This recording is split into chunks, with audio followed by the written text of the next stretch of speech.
Hi friends, welcome to LM Techs Technical and Technologies. இந்த வீடியோல PowerPointல இருக்க ஹோம் tab பத்தி தான் பார்க்க போறோம். சோ வாங்க फ्रेंड्स வீடியோக்குள்ள போகலாம்.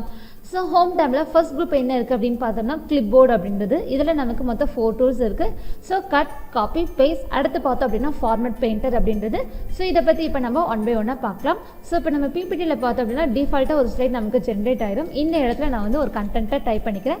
So LM Techs PPT introduction அப்படின்ற மாதிரி கொடுத்துக்கலாம். ஓகேங்களா. தென் இப்போ பார்த்தோம் அப்படின்னா ஸோ இந்த கட் காப்பி பேஸ்ட்டை எப்படி யூஸ் பண்ணுறது அப்படின்றத பார்க்கலாம். ஓகேங்களா. ஸோ இப்போ ஃபர்ஸ்ட் ஒரு கண்டென்ட்டை நான் செலக்ட் பண்ணிக்கிறேன். ஓகேங்களா. பாருங்கள், இது வரைக்கும் இந்த குரூப்பில் எனக்கு இந்த 2 டூலும் எனேபிளில் இல்லை. நான் ஒரு கண்டென்ட்டை செலக்ட் பண்ணதும் எனக்கு இது எனேபிள் ஆயிடுச்சு. ஸோ இப்போ பார்த்தீங்கன்னா எனேபிள் இல்லை. இப்போ அகைன் நான் செலக்ட் பண்ணுறேன். இப்போ பார்த்தோம் அப்படின்னா கட் டூலும் எனேபிள் ஆயிடுச்சு, காப்பி டூலும் எனக்கு இந்த இடத்துல எனேபிள் ஆயிடுச்சு. ஸோ ஜஸ்ட் இப்போ வந்து LM Techs அப்படின்றத மட்டும் நான் என்ன பண்ணிட்டேன்னா செலக்ட் பண்ணிவிட்டு ஸோ ஃபர்ஸ்ட் கட்டுன்ற டூலை கிளிக் பண்ணுறேன். இந்த கட்டுன்ற டூலுக்கு பார்த்தோம் அப்படின்னா பக்கத்துலேயே அதுக்கு சிம்பிள் கொடுத்துருக்காங்க. ஸோ சிசர் அப்படின்ற மாதிரி. ஸோ இதுக்கு என்ன அர்த்தம் அப்படின்னு பார்த்தோம்னா ஸோ அந்த கண்டென்ட்டை நம்ம கட்டுன்னு கொடுத்துட்டோம்னு வச்சுக்கோங்களேன். ஸோ அதோட சோர்ஸ் பிளேஸில் இருக்காது. அது இப்போதைக்கு எங்கே இருக்கோ அந்த இடத்துக்கு பேர் நம்ம வந்து சோர்ஸ் அப்படின்னு சொல்லுவோம். அந்த இடத்துல இருந்து கட் ஆகிடும். தென் அந்த கண்டென்ட் உங்களுக்கு வேறு எங்கே வேணுமோ அந்த இடத்த கிளிக் பண்ணிக்கோங்க.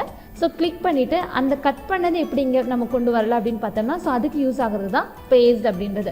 ஸோ இதை நீங்கள் கிளிக் பண்ணதும் உங்களுக்கு அங்கேருந்து கண்டென்ட்டு உங்களுக்கு இங்கே வந்துடும். ஸோ ஸ்டார்டிங்கில் இருந்த இடத்துக்கு பேர் சோர்ஸ்னு சொல்லுவோம். ஸோ இப்போ அதை வந்து ஸ்பேஸ் ஆகிருக்கு பார்த்தீங்கன்னா இந்த இடத்துக்கு பேர் டெசிக்னேஷன் அப்படின்னு சொல்லுவோம். ஓகேங்களா. ஸோ கட்டுக்கு பார்த்தோம் அப்படின்னா நமக்கு Ctrl+X அப்படின்ற ஷார்ட்கட்டு. ஸோ பேஸ்ட்டுக்கு பார்த்தோம் அப்படின்னா Ctrl+Vன்றது. ஸோ நீங்கள் டூலை யூஸ் பண்ணி செஞ்சாலும் சரி இந்த ஷார்ட்கட்ஸ் தெரிஞ்சுக்கிட்டீங்க அப்படின்னா உங்களுக்கு அது கொஞ்சம் பெட்டராக இருக்கும். ஓகேங்களா. தென் அடுத்தது பார்த்தோம் அப்படின்னா இப்போ PPTன்னு இருக்குது பார்த்தீங்களா. இந்த கண்டென்ட்டை செலக்ட் பண்ணிவிட்டேன். ஸோ செலக்ட் பண்ணிவிட்டு இப்போ ஜஸ்ட் பார்த்தோம் அப்படின்னா காப்பின்ற டூலை கிளிக் பண்ணுறேன். இப்போ பாருங்கள் எனக்கு வந்து அது எதுவுமே ஆகலை. ஸோ அந்த இடத்துல தான் இருக்குது. ஸோ இந்த காப்பி என்ன ஆகும் அப்படின்னா ஸோ டூப்ளிகேட் க்ளோன்ஸ் மாதிரி நம்ம எத்தனை இடத்துல எங்கே வேணாலும் நம்ம என்ன பண்ணிக்கலாம்னா பேஸ்ட் பண்ணிக்கலாம், அதாவது ரிப்பீட் பண்ணிக்கலாம், யூஸ் பண்ணிக்கலாம். ஸோ ஜஸ்ட் காப்பிக்கு ஷார்ட்கட் பார்த்தோம் அப்படின்னா Ctrl+C அப்படின்றது. ஸோ இப்போ இந்த இடத்துல நான் காப்பி பண்ணிவிட்டேன். தென் காப்பி பண்ணிவிட்டு இப்போ பார்த்தோம் அப்படின்னா அதை நான் பேஸ்ட் பண்ண போகிறேன். ஸோ அதுக்கு என்ன ஷார்ட்கட்னு இப்போ நமக்கு தெரியும், Ctrl+Vன்றது. ஓகேங்களா. கிளிக் பண்ணோம் அப்படின்னா எனக்கு பாருங்கள் இப்போ எனக்கு சோர்ஸ்லேயும் இருக்குது. தென் இப்போ நான் கொண்டு வந்த ரெசிக்னேஷன்லேயும் இருக்குது. ஓகேங்களா. எல்லா இடத்துலையும் வேணும் அப்படின்னா நீங்கள் காப்பி பேஸ்ட் பண்ணலாம். ஒரு இடத்துல மட்டும் வேணும் அப்படின்னா அது நீங்கள் கட் பேஸ்ட் பண்ணிக்கலாம். ஓகேங்களா. ஸோ இதுதான் பார்த்தோம் அப்படின்னா கிளிப்போர்டில் இருக்கிறது. ஸோ இந்த ஃபார்மட் பெயிண்டர் மட்டும் நம்ம என்ன பண்ணலாம் அப்படின்னா ஸோ நம்ம ஒன் பை ஒன் அடுத்த குரூப்லாம் பார்த்துட்டு ஃபார்ட் குரூப்பில் வந்ததும் நம்ம இந்த ஃபார்மட் பெயிண்டரை நம்ம கண்டினியூ பண்ணிக்கலாம். ஸோ அப்போ வந்தது அப்படின்னா இது நமக்கு கொஞ்சம் ஈஸியாகவே அண்டர்ஸ்டாண்ட் ஆகும். அதனால தான் ஸோ அந்த குரூப் வரும்போது பார்த்துடலாம். தென் அடுத்த குரூப்பில் பார்த்தோம் அப்படின்னா ஸோ ஸ்லைட்ஸ் அப்படின்ற குரூப் இருக்குது. ஸோ இந்த ஸ்லைட்ஸில் ஃபஸ்ட் ஒன் பார்த்தோம் அப்படின்னா ஸோ நியூ ஸ்லைட் அப்படின்றது. இப்போ நம்மக்கிட்ட ஒரே ஒரு ஸ்லைட் தான் இருக்குது. ஓகேங்களா. ஸோ இப்போ எனக்கு அடுத்த ஒரு ஸ்லைட் வேணும் அப்படின்னா எப்படி ஜென்ரேட் பண்ணலாம். ஸோ அதுக்கு நமக்கு இங்கே ஸ்லைட் இருக்குது பார்த்தீங்கன்னா இந்த ஆப்ஷனுக்கு வந்துட்டு ஸோ கிளிக் பண்ணிங்க அப்படின்னா உங்களுக்கு அடுத்தடுத்த ஸ்லைடு உங்களுக்கு ஜென்ரேட் ஆகும். ஓகேங்களா. ஸோ இப்படி ஜென்ரேட் ஆகிற ஸ்லைடுக்கு நீங்கள் என்ன பண்ணிக்கலாம் அப்படின்னா ஸோ லேஅவுட் நீங்கள் சூஸ் பண்ணிக்கலாம். உங்களுக்கு எந்த மாதிரி வேணும். இங்கே பாருங்கள் நியூ ஸ்லைட்லேயே நீங்கள் இந்த இடத்துல கிளிக் பண்ணிங்க அப்படின்னா ஸோ என்ன டைப் ஆஃப் ஸ்லைட்ஸ் லேஅவுட் இருக்குது அப்படின்றது உங்களுக்கு இந்த இடத்துலையே ஷோ ஆகும். உங்களுக்கு எது வச்சு வேணும்.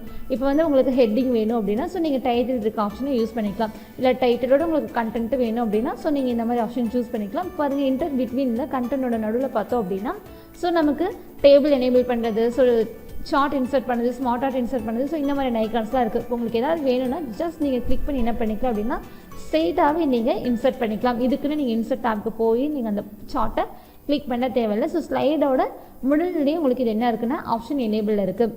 தென் அடுத்து பார்த்தோம் அப்படின்னா ஸோ இதுலேயும் ஏகப்பட்டது இருக்குது. ஸோ 2 கண்டென்ட்டை கம்பேர் பண்ணுறீங்க, இல்லை உங்களுக்கு பிளாங்காக வேணும், ஸோ இல்லை ஹெட்டிங் மட்டும் வேணும், இல்லை பிக்சர் கேப்ஷன் வச்சு வேணும் அப்படின்னா நீங்கள் என்ன பண்ணிக்கலாம்னா இதை நீங்கள் இங்கேருந்து பார்த்து நீங்கள் சூஸ் பண்ணிக்கலாம் இன்சர்ட் ஆகும் போதே. ஓகேங்களா. ஸோ இதுலேயே கீழே பார்த்தோம் அப்படின்னா ஸோ டூப்ளிகேட் ஸ்லைட் அப்படின்றது.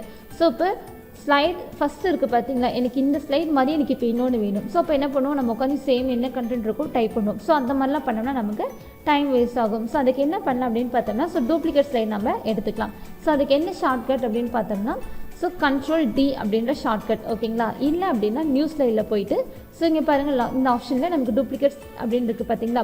ஸோ நம்ம செலக்ட் பண்ண ஸ்லைட் நமக்கு என்ன ஆகும் அப்படின்னா டூப்ளிகேட்டாக மேக் பண்ணி கொடுத்துரும். ஸோ நான் ஃபஸ்ட்டு ஸ்லைடை செலக்ட் பண்ணியிருந்தேன், எனக்கு அதே மாதிரி பாருங்கள் டிட்டோவாக செகண்ட் ஸ்லைடும் வந்துடுச்சு. ஸோ இப்போ இந்த ஸ்லைடில் பார்த்தோம் அப்படின்னா நான் ஒரு கண்டென்ட் டைப் பண்ணுறேன். ஸோ இப்போ பார்த்தோம்னா ஸோ ஹெட்டிங் 1 அப்படின்றத கொடுக்குறேன். ஸோ இது பார்த்தோம் அப்படின்னா மெயின் ஹெட்டிங் அப்படின்ற மாதிரி கொடுக்குறேன். ஓகேங்களா.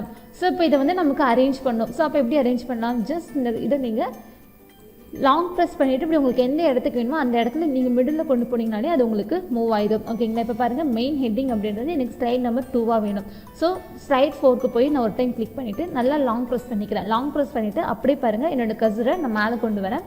மேலே கொண்டு வந்து இந்த இடத்துல ஃபர்ஸ்ட் ஸ்லைடுக்கும் செகண்ட் ஸ்லைடுக்கும் நடுவில் ஒரு லைன் இருக்குது பார்த்தீங்களா, அந்த இடத்துல கொண்டு வந்து ஜஸ்ட் மவுஸை ரிலீஸ் பண்ணுறேன். லாஸ்ட்டாக இருந்த ஸ்லைட் பார்த்தோம் அப்படின்னா எனக்கு செகண்டாக ப்ளேஸ் ஆயிடுச்சு. ஸோ இந்த மாதிரி என்ன பண்ணிக்கலாம் அப்படின்னா ஸோ ஸ்லைட்ஸை நம்மளால் அரேஞ்ச் பண்ணிக்கவும் முடியும். தென் அடுத்து பார்த்தோம் அப்படின்னா ஸோ லேஅவுட் அப்படின்ற ஆப்ஷன். ஸோ இது வந்து பார்த்தோம்னா இப்போ உங்ககிட்ட நீங்கள் எடிட் பண்ணி வச்சுருக்க ஸ்லைடை உங்களுக்கு வேணுங்கிற லேஅவுட்டில் நீங்கள் மாற்றிக்கலாம். இப்போ பார்த்தீங்கன்னா நான் 1 by 1 கிளிக் பண்ணி வித் என் கண்டென்ட்டோட என்ன ஆகுது அப்படின்னா எனக்கு மாறுது. ஓகேங்களா, இதுவே ரீசெட் அப்படின்ற ஆப்ஷன் கொடுத்தோம் அப்படின்னா எனக்கு என்ன ஆகிரும் அப்படின்னா ஸோ எல்லாம் நான் பண்ணி வச்சிருந்த எல்லாத்தையும் ரிமூவ் பண்ணிவிட்டு ஸோ நார்மலாக எனக்கு கொண்டு வந்துடும். ஓகேங்களா, ஸோ செக்ஷன் அப்படின்றத பார்த்தோம் அப்படின்னா எனக்கு இது மட்டும் மெயின் செக்ஷன், இதுக்கு கீழே வரதெல்லாம் ஸோ அடுத்த லெவல் மாதிரி எனக்கு எனேபிள் ஆகி வந்துடும். ஓகேங்களா, இந்த வீடியோவில் பார்த்தோம் அப்படின்னா நம்ம கிளிப்போர்ட் அண்ட் ஸ்லைட்ஸ் இதை பற்றி பார்த்துருக்கோம். ஸோ நெக்ஸ்ட் செஷனில் வந்து நம்ம ஃபாண்ட் குரூப்பை பற்றி பார்க்கலாம். ஓகேங்களா, ஸோ இந்த 2 குரூப்பை நீங்களும் நோட் பண்ணிக்கோங்க. இது 2 குரூப்பையும் நோட் பண்ணிவிட்டு அதுக்குள்ளே இருக்க ஒவ்வொரு டூலையும் நீங்களும் ஒர்க் அவுட் பண்ணி பாருங்கள்.